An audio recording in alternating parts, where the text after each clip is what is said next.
This is the 2013 Lexus LFA, or the old Lexus LFA. This is the 2012 Lexus LFA, or the new LFA, which is kind of ironic because this one is the updated one and the 2013 is the non-updated one. Today we're going to determine which LFA is a better value and a better car to own. I'm Just Car-ing. Welcome to the channel.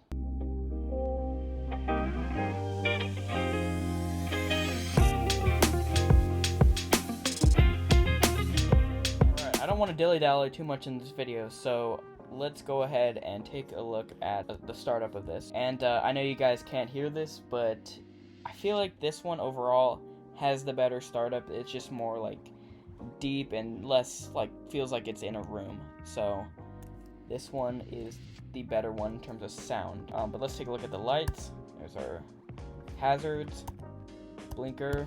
The lights actually do look pretty fresh, but the backlights, not really. So yeah, let's go ahead and test this thing in the quarter mile. Another plus about owning this car is it does have a manual transmission option, which the other one does not.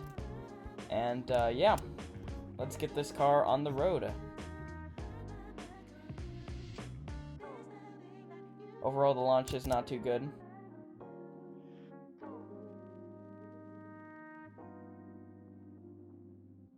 It is quite quick for a track car.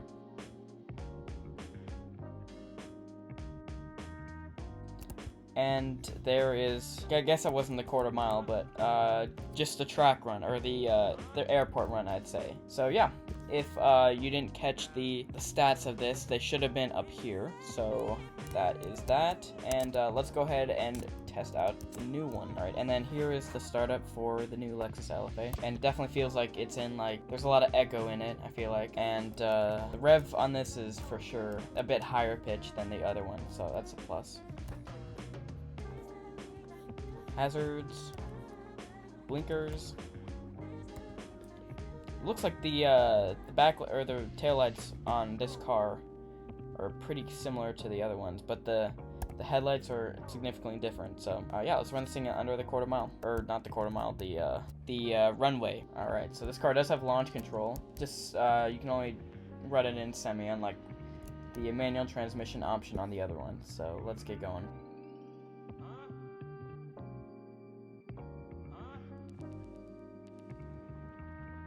And for sure, this one feels a lot faster than the old one.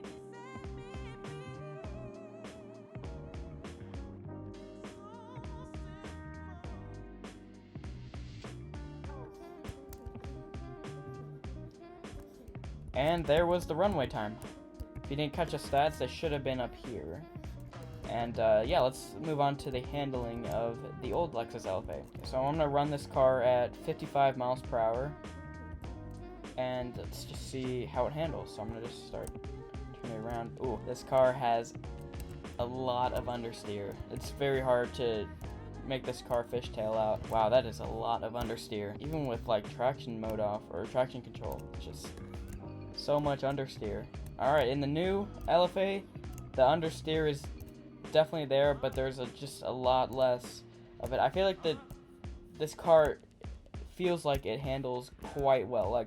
There is some grip, but just not as it's just not as grippy as the old one, which is nice, because the old one, it was just incredibly hard to fishtail out, but this car for sure handles better.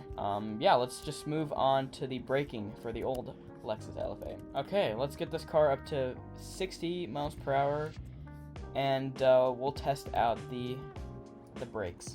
Alright, and here is our reference. Alright, so we're in the new Lexus LFA now, and here are the brakes. Okay, and here is... Okay, and if you're curious on how the cars looked side by side, here are both the screenshots up. And as you can tell, the old Lexus LFA actually had better braking than the new one, which is kind of a nice quirk between the devs on this car. But overall, let's head back to the dealership and take a look at each of these cars' value. Actually, before we do this, let's just do a quick maneuverability test. And surprisingly, this car has a pretty narrow turning radius for being how well it handled.